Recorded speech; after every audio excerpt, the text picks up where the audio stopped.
Assalamualaikum warahmatullahi wabarakatuh. Welcome back to my YouTube channel Eka Pramasari. Halo teman-teman, apa kabar? Semoga teman-teman selalu dalam keadaan sehat walafiat, bahagia selalu juga. Nah, alhamdulillah kehamilanku udah masuk 24 minggu atau 6 bulan. Di sini aku mau sharing update kehamilanku di usia 6 bulan, apa aja yang aku rasain. Dan aku juga mau doain buat teman-teman pejuang garis 2 tetap semangat. Semoga kalian disegerakan. Jangan lupa tulis komen amin di bawah ya. Dan aku minta doanya semoga persalinanku nih yang 3 bulan lagi dilancarkan, disehatkan semuanya, mama papanya sehat, dedenya juga sehat, lahir dengan sempurna, tidak kekurangan suatu apapun. Terima kasih, dan buat yang mau tahu seperti apa videonya, keep on watching.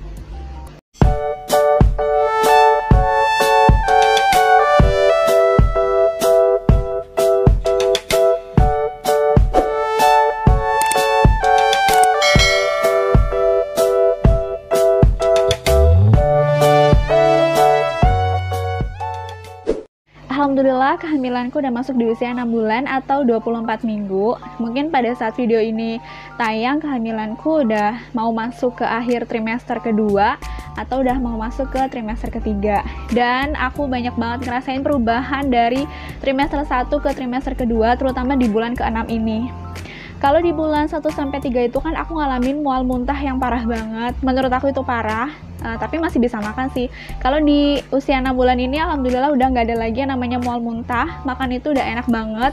Jadi kayak semua itu udah, penderitaan mual muntah tuh udah berkurang. Menurut aku ini fase yang paling enak banget di trimester kedua. Dan menurut aku trimester kedua ini itu ada beberapa perubahan gitu ya yang sangat pesat di kehamilanku, karena trimester kedua ini kan berarti usia 4-6 bulan ya. Pada saat aku trimester pertama itu 1-3 bulan, aku ngalamin yang namanya malas mandi. Mungkin memang bawaan atau memang akunya aja yang malas mandi, aku nggak tahu, tapi aku benar-benar malas mandi. Sampai sekarang pun juga malas mandi. Apalagi di trimester pertama itu kan kalau nyium bau odol gitu rasanya pengen muntah. Jadi kalau dulu tuh parah banget, malas mandinya tuh parah banget. Kalau sekarang sih lebih mendingan karena udah nggak ngalamin mual muntah lagi kan. Jadi udah yaudah mandi gitu, udah lebih enak mandinya. Tapi kalau yang pertama-tama itu udah males banget mandi. Kalau trimester pertama itu aku males banget ngapa-ngapain atau mengurangi banget yang namanya aktivitas. Kalau di trimester kedua ini aku malah pengen banyak aktivitas, jadi nggak pengen rebahan terus, nggak pengen tiduran terus. Jadi kayak aku nyari aktivitas yang bisa bikin aku tuh nggak tiduran terus gitu ya, karena memang bawaannya tuh pengen gerak terus. Sementara kan aku udah nggak kerja nih, aku udah resign. Jadi sekarang tuh aktivitas aku biar aku tuh happy gitu ya, aku belajar masak lah, belajar bebersih, terus aku dekor kontrakan aku, geser-geser barang di sini. Pokoknya yang bikin aktivitas supaya aku tuh nggak bete di rumah gitu ya. Dan itu tetap seru dilakuin sih, karena memang di trimester kedua ini aku bener-bener pengen ngelakuin segala sesuatu gitu loh. Kayak nggak bisa ngeliat barang berantakan sedikit, aku pasti langsung pengen beresin. Nggak bisa ngeliat kotor sedikit, aku pasti pengen langsung beresin. Padahal di trimester pertama usia 1-3 bulan, aku bener-bener males banget ngapa-ngapain, pengennya rebahan, pengennya tiduran aja. Nah, di trimester kedua ini perut aku udah semakin besar, alhamdulillah udah semakin besar. Itu mengakibatkan perutnya itu kan merenggang kan, jadi otomatis tuh aku ngalamin gatel banget yang parah banget gitu, gatel banget. Tapi aku usahain buat nggak digaruk. Jadi kalau misalnya aku mau garuk itu aku cuma usap. Atau teman-teman misalnya gatel bisa pakai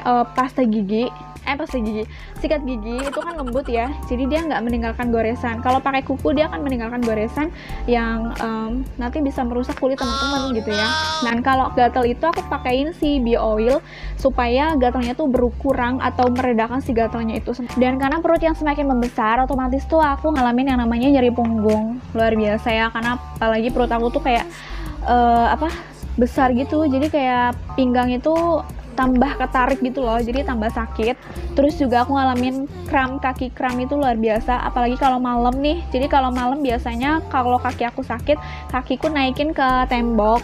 Tapi nggak boleh lama-lama, itu cuma sebentar-sebentar aja, nggak boleh lebih dari 10 menit, katanya itu nggak bagus. Terus juga aku ngalamin namanya ulu hati sakit, jadi kayak ada yang neken ke atas gitu loh. Jadi kadang kalau misalnya aku duduk terlalu lama, itu pasti aku sesek.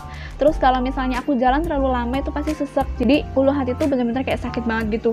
Nah, terus masalah berat badan, ini aku ngalamin kenaikan berat badan yang sangat amat drastis. Di kehamilanku ini, karena aku sebenarnya ada faktor genetik, keluarga aku itu kalau udah hamil semuanya pasti membengkak, nggak cuma perutnya aja, tapi bagian lengan, bagian kaki, paha, semuanya membengkak. Karena emang aku pas sebelum hamil juga udah bengkak, alias sudah agak gendut, yaitu 60 kilo, sedangkan tinggi aku tuh cuma 150 cm.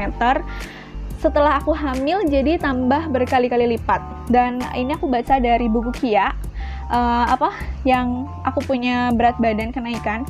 Pertama hamil itu aku berat badannya 60 kilo, 60,9, terus bulan keduanya 62,3, bulan ketiganya naiknya cuma sedikit, cuma 6 ons, jadi beratku 62,9, dan di bulan keempat ini aku naiknya parah banget sih, 4 kilo lebih, jadi beratku saat itu 66,8. Kenapa bisa parah? Karena aku menyadari kalau aku tuh ngemilnya tuh nggak bener. Aku ngemilnya tuh micin dan jajanan-jajanan warung, jajanan di Indomaret, ciki-cikian gitu. Itu tuh bikin berat badan aku tuh naiknya parah banget. Dan micin-micin itu kan sebenarnya nggak bagus ya kalau kebanyakan buat janin.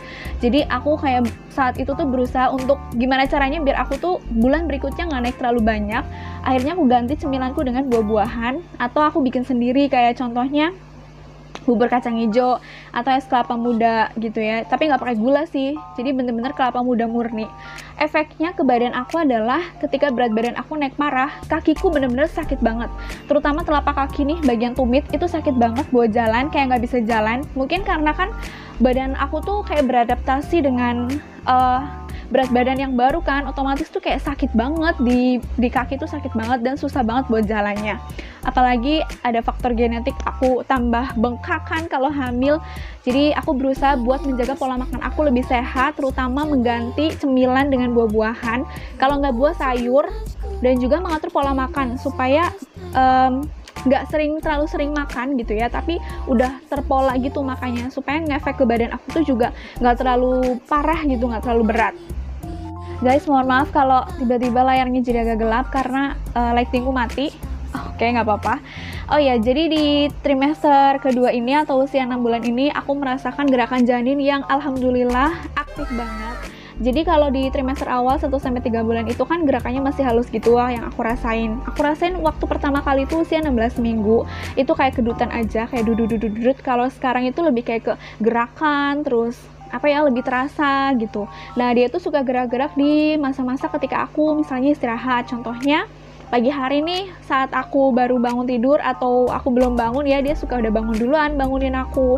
Terus kalau siang hari misalnya aku rebahan buat istirahat siang, dia juga semakin aktif. Dan kalau malam mau tidur itu dia gerakannya tambah aktif banget.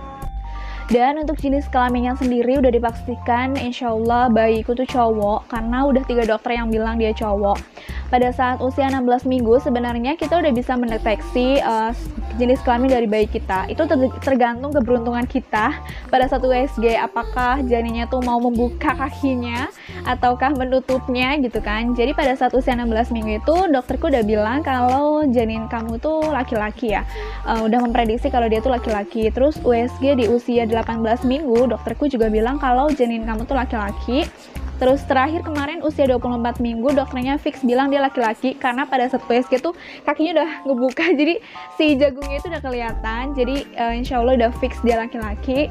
Kalau aku sih apapun itu yang penting dia sehat, sempurna ya kan, nggak ada kekurangan suatu apapun, itu udah alhamdulillah banget berkah buat aku. Mau laki-laki atau perempuan itu sama aja, tergantung dari kitanya mendidiknya nanti kan seperti apa. Dan untuk berat badan janin sendiri itu di usia 24 minggu kemarin sudah 650 gram. Itu normal, nggak terlalu berat juga nggak terlalu kekecilan gitu ya, jadi itu pas. Karena kalau aku baca di aplikasi kehamilan, usia janin 24 minggu itu minimal beratnya 600 gram, jadi itu pas banget sih menurut aku ya, karena aku juga nggak pengen bayiku terlalu besar di perut gitu, yang normal-normal aja. Alhamdulillah dia normal, kata dokternya normal semuanya, nggak sehat, nggak ada apapun itu. Tapi nggak tahu ya, maksudnya nauzubillah min dzalik gitu kan, kedepannya semoga aja janinku selalu sehat, dia lahir dengan sempurna, dengan lancar gitu ya, aku juga sehat terus gitu sampai nanti persalinan juga lancar, nggak ada halangan suatu apapun gitu.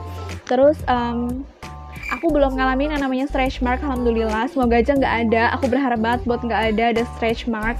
Sampai sekarang sih belum muncul stretch mark, cuma memang kalau di paha itu aku udah dari awal kehamilan atau dari sebelum aku hamil itu udah ada stretch mark. Cuma stretch marknya putih sih kalau di paha. Dan pada saat kemarin aku pakein bio oil itu agak berkurang. Dan stretch marknya itu bukan yang timbul gitu loh. Kalau timbul itu namanya apa ya? Keloid ya. Nah itu alhamdulillah enggak. Jadi dia cuma garis putih aja. Semoga aja nggak ada. Ya kan? Dan aku juga ngalamin yang namanya peningkatan nafsu makan itu udah luar biasa. Dikit-dikit lapar, dikit-dikit pengen ngemil, dikit-dikit pengen makan. Jadi wajib banget aku buat sediain buah ataupun cemilan lain yang lebih sehat daripada micin-micinan. Pokoknya aku berharap bayiku selalu sehat, dan aku juga berharap buat teman-teman pejuang garis 2 terutama yang sedang mengharapkan momongan, semoga disegerakan. Pokoknya kalian harus tetap semangat, gak boleh pantang menyerah, terus berdoa, terus berharap sama Allah, dan terus berusaha, karena nanti kalian akan dikasih di waktu yang tepat. Nah, segitu aja sharing dari aku di usia 24 minggu. Semoga teman-teman suka dengan video ini. Jangan lupa untuk subscribe channel aku, like video ini, dan juga share ke teman-teman kalian. Jangan lupa juga komen di bawah, kita saling mendoakan buat teman-teman pejuang garis 2. Tetap semangat, dan thanks for watching and see you on the next video. Wassalamualaikum warahmatullahi wabarakatuh. Bye-bye.